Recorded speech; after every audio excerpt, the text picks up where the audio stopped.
Avec moi, Éric Bouchard, qui a écrit La rage de vivre. On parlait de votre rencontre avec un prêtre à la basilique. Vous avez fait le lien au point où vous êtes allé le revoir à Boston quelques mois après ou quelques années après, ouais, c'est ça? Oui. Parce qu'il m'avait dit lors de ma séance de guérison à la basilique qu'à un moment, c'était une question de temps. De jours, de semaines, de mois, mais que j'allais finir par sortir de mon fauteuil roulant et remarcher. Mais le temps passait, puis je remarchais toujours pas. Puis à un moment donné, encore une fois, avec les rédemptoristes, le contact qu'on avait pour voir ce prêtre-là nous avait dit qu'il il faisait un congrès au Massachusetts, à Sturbridge, là, dans le coin de Boston. Fait que après avoir su ça, j'avais réussi à convaincre mon père qu'on puisse aller là-bas, aller le rencontrer.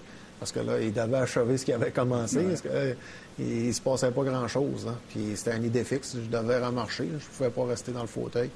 Fait qu'on est parti de Saint-Félicien au Lac-Saint-Jean. On s'est rendu à Boston. Puis ça a été un voyage là, quand même assez extraordinaire. C'était la première fois qu'on allait dans ce coin-là, moi et mon père. Donc, on est parti le matin. On est arrivé tard le soir. Puis si je me souviens bien, on avait passé la sortie de l'autoroute où là, on devait aller, à Sturbridge. On avait passé la sortie d'autoroute. On était une sortie plus loin. Ensuite de ça, on est revenu sur nos pas, malgré que mon père était fatigué, il n'était plus capable. Il disait, je suis plus capable, on va arrêter ici. Là, j'ai réussi à le convaincre, on va se rapprocher le plus près possible du lieu où ça va avoir, où la cérémonie va avoir lieu demain. Il dit, être pogné dans le trafic, puis tout ça, OK. Fait que là, de peine et de misère, les yeux à moitié ouverts, on vient sur nos pas. On réussit à intégrer la sortie et l'endroit où la cérémonie devait avoir lieu. Cependant, mon père, ça ne tentait pas de commencer à chercher. À l'époque, le GPS, là, on n'avait pas. C'était une simple carte routière. Fait qu'on s'est stationné tout près on avait un véhicule récréatif, un campeur. On s'est stationné tout près d'un restaurant pour le lendemain matin pouvoir manger. Et ensuite, se mettre à la recherche de l'endroit où la cérémonie avait lieu. Quand mon père est allé chercher le déjeuner, il demande des explications pour se rendre à l'endroit qu'on recherchait. Puis, aussi invraisemblable que cela puisse paraître, on se retrouvait à être à un coin de rue dans l'endroit où on devait être. Donc, vous avez vu ça comme un signe, mais ça n'a pas marché encore. Ah oui? Non plus. Mais là, j'ai dit, ça n'a pas de bon sens. On part du fin fond du Lac-Saint-Jean, on se ramasse ici à Boston, presque dans la cour où on devait aller. C'est sûr et certain qu'il va se passer de quoi encore. Je vais repartir d'ici en marchant, c'est sûr et certain. Mais ça n'a pas marché. Mais il y a eu quand même un signe, parce que cette journée-là, vous avez appris qu'une des personnes qui avait eu aussi... Qui venait d'avoir un accident là, tout récemment. Vous aviez connu avec qui j'ai joué au hockey, non? Ah, OK. De ma région, Saint-Félicien. On avait joué au hockey ensemble et tout ça. Puis il venait d'avoir un accident depuis 2 ou 3 semaines. Il était aux soins intensifs, puis il était devenu paraplégique. Puis je me souviens que mon père m'avait dit, tant qu'il est rendu ici à Boston, on va prier pour lui, puis on va prier pour toi, mais on va prier pour lui aussi. Fait qu'on nos prières étaient orientées là, pour mon ami là, qui venait de subir là, cet accident-là. Et vous avez su qu'il était décédé cette journée. Oui. Fait que je me suis dit à Barouette, j'étais surpris un peu. J'ai dit, moi, je ne repars pas d'ici en marchant.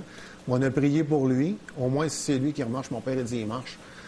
Après avoir fait un téléphone au lac, on y apprend une nouvelle, mais il marche au paradis, il est décédé.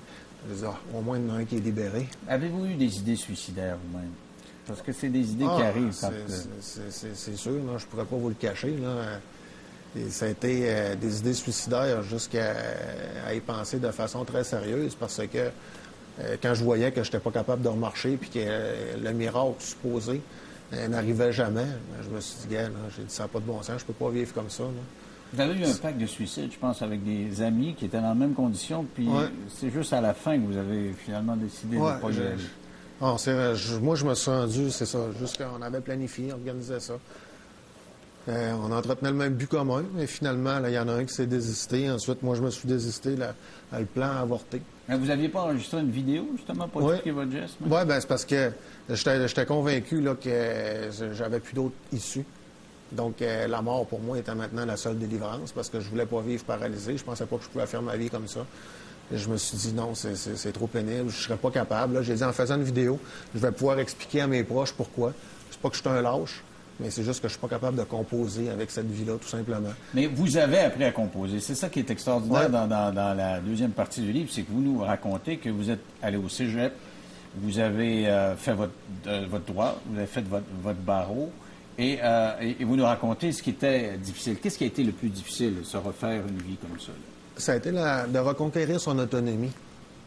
de pouvoir là, réapprendre à faire les gestes là, les plus banaux qui soient, là, de se raser, de se reprendre à se réhabiller, à se laver. Mais d'avoir, je disais tantôt, vos mains qui sont revenues, là, ça a été quand même c'est une bénédiction pour vous. Ouais, bien, ils ne sont pas revenus, c'est juste que les poignets bougent un peu, mais mes mains sont toujours paralysées, les doigts sont paralysés. Un petit peu, bouge un peu les bras, ce qui me permet là, de mouvoir en fauteuil roulant manuel, de faire des transferts aussi, puis tout ça. Ça a été difficile. C'est sûr que les études, c'est pas facile. L'écriture, c'était une problématique. Ensuite de ça, quand j'allais à la bibliothèque pour faire des recherches, quand les livres étaient en hausse sur l'étagère du haut, il fallait que je trouve quelqu'un pour m'aider, me donner le livre. La neige d'un stationnement, c'est sûr qu'il y en a eu des difficultés innombrables. Alors là, on voit ce papier-là que vous m'avez apporté. C'est le chiffre. 27 des candidats au barreau réussissent leurs 6 examens du premier coup. Juste 27 C'était votre objectif. Oui, à l'époque, c'était une statistique qui avait été dévoilée dans les médias. J'avais appris que 27 des étudiants réussissaient les examens du premier coup. Moi, c'est un défi. Je suis un gars de défi, comme les gens vont le voir dans le livre. J'adore relever des défis. C'est ce qui me tient en vie, c'est ce qui me nourrit. Fait qu'il en fallait pas plus. Écrire 27 sur une feuille avec les nombres 1 à 6 qui représentaient les 6 examens. Je colle ça sur le mur dans mon appartement. Il y a une croix pour chaque examen réussi. À chaque examen que je faisais, là, je faisais une croix jusqu'au temps que j'aie fini les 6 examens puis les ai réussis du premier coup. Et là, vous êtes devenu avocat autonome. Vous travaillez où? Qu'est-ce que vous faites? Autonome, je suis procureur de la Couronne fédérale. Je travaille au service des poursuites pénales du Canada. Je travaille dans une section là, qui est spécialisée là, sur la confiscation des biens criminellement obtenus. Une unité mixte des produits de la criminalité, qu'on appelle. Okay. Puis nos bureaux là, sont dans les édifices de la Gendarmerie royale du Canada. Est-ce que vous devez plaider ou si c'est... Oui, ça arrive qu'on va plaider, mais notre rôle est plus spécifique pour les enquêtes. Mais évidemment que lorsqu'on va demander la confiscation des biens, là, on va en cours, on va plaider, puis c'est là que c'est une dynamique un peu différente aussi pour un gars en fauteuil roulant. Donc là, vous avez une autonomie, vous avez une maison adaptée, un transport adapté, vous avez votre véhicule. Vous dites, mon père m'a fait cadeau, m'a donné un véhicule. Vous étiez jeune, on le voit, on voit un véhicule. C'est donc, ça fait partie de l'autonomie, ça? Oui, ça, c'est quand j'ai eu mon véhicule, là, c'est comme si on venait de me poser des ailes, là. Parce que depuis un certain nombre d'années, là, tu dépends à tous les niveaux de tout le monde. À partir du moment où...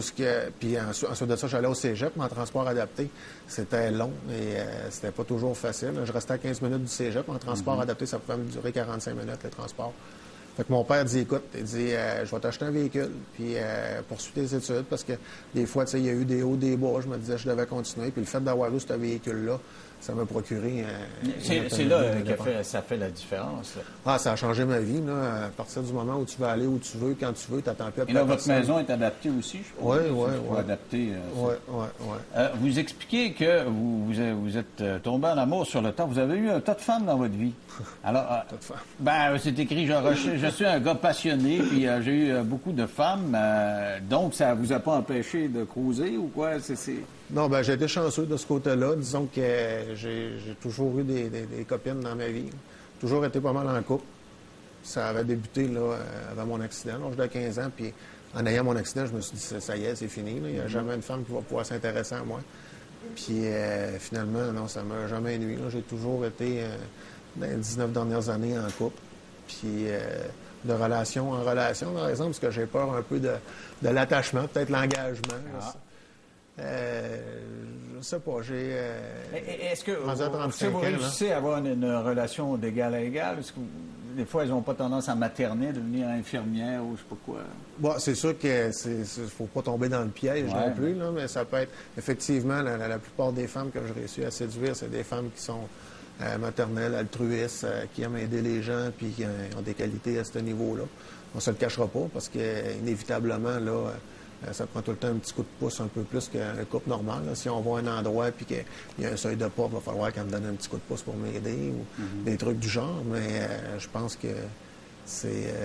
Et sans aller dans le détail, est-ce que vous parvenez à avoir une sexualité satisfaisante en couple comme ça? Oui, probablement, oui. Oui, c'est sûr qu'il y a toutes sortes de choses qui se développent. Puis il y a de la médication, là... à cet effet-là aussi, là, sans vouloir faire de publicité. Un gars, on juste regarder ces non plus. On pourrait juste en regarder ces bandes là, du Centre Bell. Là. Alors, si ça vous intéresse, ces performances-là, c'est ericbouchard.com. On fait une pause, on se retrouve dans 3 minutes. À tout de suite.